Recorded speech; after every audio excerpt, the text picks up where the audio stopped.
이것은 같은 날을 반복해서 살면서 이상한 외계인의 침략을 막기 위해 가장 용감한 군인이 되어야 했던 겁먹은 남자의 놀라운 이야기입니다. 잠깐 알려드릴 점, 이 영상에서 보시는 멋진 이미지들은 모두 제가 인공지능 AI를 사용해서 만든 것입니다. 실제 영화 장면은 아니지만 이야기를 재미있고 새로운 방식으로 전달하는 데 도움을 줍니다.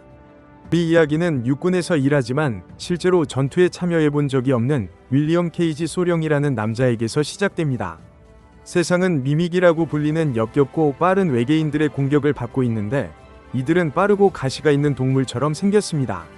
케이지는 홍보 담당 장교로 싸우는 대신 TV에 나와 군대를 좋게 보이게 하는 것이 그의 일입니다. 그는 곧 큰 전투가 벌어질 최전선으로 가라는 명령을 받지만 케이지는 너무 두려워서 장군에게서 도망치려 합니다. 일이 틀어지자 장군은 화가 나서 그를 일반 하급 병사로 전장에 보냅니다. 이제 케이지는 겁쟁이이기 때문에 그를 별로 좋아하지 않는 것 치고 진짜 군인들 무리 속에 갇히게 됩니다. 다음 날 아침, 대규모 전투가 벌어지는 날, 케이지는 전혀 준비가 되어 있지 않고 두려움에 떨고 있습니다. 그는 사용법조차 모르는 거대하고 무거운 전투복을 받고 큰 비행선에 밀려 태워집니다. 배가 해변에 착륙하는 순간 외계인들이 즉시 공격하고 그곳은 순수한 혼돈과 공포 그 자체입니다. 케이지는 사방에서 외계인을 보고 도망치며 무기를 장전하려다 넘어지는데 결국 실패합니다. 이 혼란 속에서 그는 더 큰 괴물이 그를 짓밟기 직전에 이상하고 더 크며 파랗게 빛나는 외계인 하나를 간신히 죽입니다. 그 파란 외계인이 죽을 때 이상한 파란피 일부가 케이지에게 튀게 됩니다. 그리고 모든 것이 어둠으로 변합니다. 케이지는 큰 충격과 함께 깨어나는데 자신이 하루 전 전투 직전에 시작했던 바로 그 배 위에 다시 있음을 발견합니다. 그는 꿈을 꾸고 있다고 생각하지만 모든 것이 똑같습니다. 거친 군인들, 모욕, 그리고 해변으로의 비행. 그는 다시 전투를 겪고 다시 죽고 다시 깨어나 배 위로 돌아옵니다. 이 일이 여러 번 반복되자 케이지는 자신이 죽을 때마다 그날의 시작 시점으로 시간여행을 한다는 것을 깨닫습니다. 이 이상한 파란 외계인의 피가 그에게 실생활 비디오 게임의 재시작 버튼과 같은 놀라운 힘을 주었음에 틀림없습니다. 그는 이전 날들에 일어난 모든 일을 기억하기 때문에 자신의 실수로부터 배울 수 있다는 것을 깨닫습니다. 첫 번째 반복 중 하나에서 그는 수백 마리의 미믹을 죽인 것으로 유명한 리타 브라타스키 병장이라는 유명한 영웅 군인을 봅니다. 그녀는 베르댕의 천사라고 불리며 전쟁에서 승리하고 있는 유일한 군인처럼 보입니다. 케이지가 그녀에게 하루를 재시작할 수 있다고 말하자 그녀는 즉시 그를 믿습니다. 그 이유는 그녀도 예전에 똑같은 타임 루프 능력을 가지고 있었기 때문입니다. 그녀는 시간 반복이 외계인의 주된 뇌, 즉 그들이 오메가라고 부르는 것에 의해 통제되며 파랗게 빛나는 외계인들은 알파라고 불린다고 말해줍니다. 그녀는 알파가 죽으면 오메가에게 하루를 재시작하라는 신호를 보내는데 케이지가 알파의 피를 가지고 있기 때문에 이제 그 신호와 연결되었다고 말합니다. 리타는 심각한 부상 후 수혈을 받았을 때 자신의 능력을 잃었습니다. 리타는 케이지를 제자로 받아들이고 그에게 싸움에 대해 알아야 할 모든 것을 가르치며 혹독하게 훈련시키기 시작합니다. 그녀는 끝없는 연습처럼 그에게 해변에서 같은 전투를 계속해서 반복하게 합니다. 날마다 케이지는 해변에서 수천 가지 다른 방식으로 죽습니다. 그는 총에 맞고 짓밟히고 폭파되고 익사합니다. 각각의 죽음은 고통스러운 교훈이지만 그는 재시작 능력을 사용하여 점점 더 나은 전사가 되며 외계인의 정확한 움직임을 배우고 함정이 어디에 있는지 정확히 알아냅니다. 몇 달간의 훈련처럼 느껴지는 시간이 지난 후 그는 더 이상 겁먹은 홍보 담당자가 아닙니다. 그는 리타 자신만큼이나 뛰어난 숙련된 전사입니다. 이제 그들에게는 새로운 목표가 있습니다.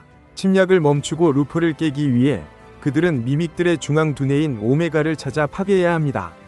리타는 오메가가 독일의 거대한 지하댐에 숨겨져 있다고 믿는데 그들은 이곳을 비밀기지라고 부릅니다.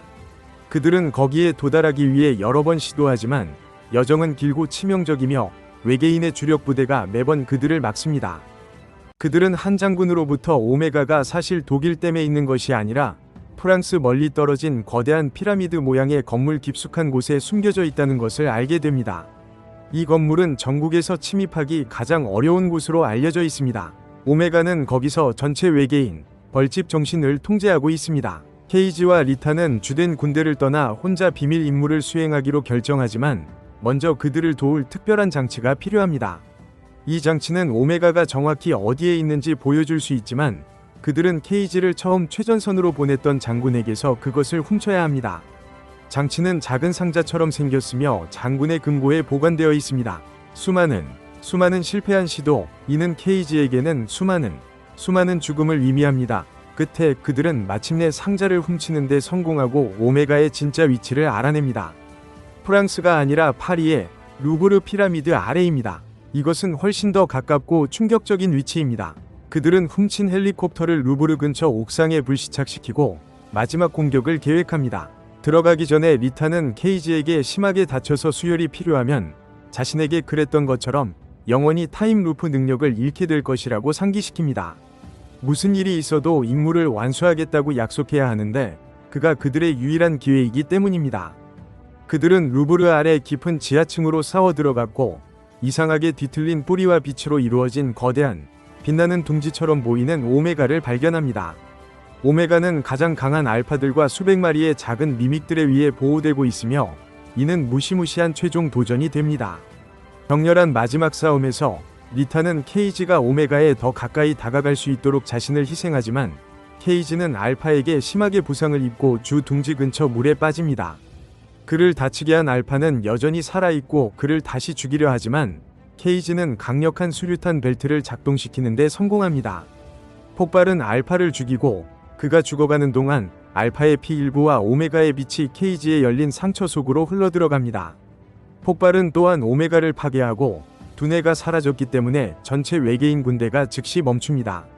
이번에 케이지가 재시작했을 때 그는 이전보다 훨씬 일찍 장군이 처음 그에게 최전선으로 가라고 명령하던 시점, 전투 하루 전으로 돌아와 깨어납니다. 세상은 안전하고 침략은 멈췄으며 오메가가 가장 큰 공격을 시작하기도 전에 파괴되었기 때문에 아무도 전투나 전쟁을 기억하지 못합니다. 케이지는 행복하고 안도하며 군사기지에서 훈련하는 리타를 보지만 이것이 완전히 새로운 시간선이기 때문에 그녀는 그가 누구인지 모릅니다. 그는 그저 미소를 짓습니다. 그들이 함께 세상을 구했다는 것을 알면서 말입니다. 이 이야기를 시청해주셔서 감사합니다.